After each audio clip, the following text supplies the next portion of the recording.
Hudyat na lamang mula sa Department of Justice ang iniintay ng Philippine Coast Guard para sisirin ang Taal Lake.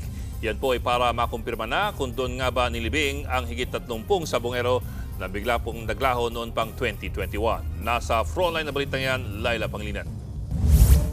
Naka-standby na ang 60 technical divers ng Philippine Coast Guard para sa isasagawang seaborne patrol operation sa Taal Lake sa Batangas. Yan ay para matuldukan na ang malagim na misteryo sa nawawalang higit na 30 sabongero na inilibing umano sa lawa.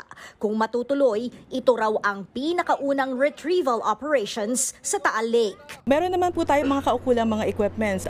Meron tayong 60 technical divers. So depende kung ilan ang i-request sa atin ng Department of Justice. But they are all on standby status, so we will just be depending on the instruction.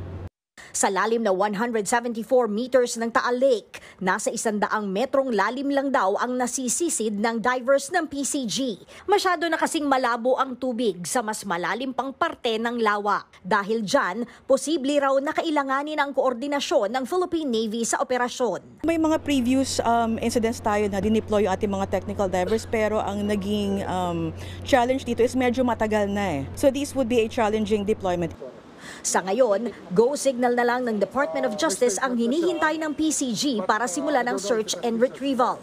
Sa pinakahuling paglantad ng whistleblower na si alias Totoy, hindi raw bababa sa 30 ang sangkot sa umano'y pagkidnap sa mga nawawalang sabongero. 10 raw dyan ang sibilyan habang 20 ay mga pulis. Sagot dyan ng pulisya, regardless po kung sino po ang involved dito, sibilyan, mataas na tao at even yung mga kabako po natin, wala po tayong sasantuhin po dito. So antayin po natin yung full disclosure po nitong lumabas po na possible witness. Sabi ng PNP, handa raw silang protektahan si alias Totoy. Lagi rin daw silang handa sakaling kailanganin ng DOJ ang mas pinaigting na tulong mula sa hanay ng pulisya.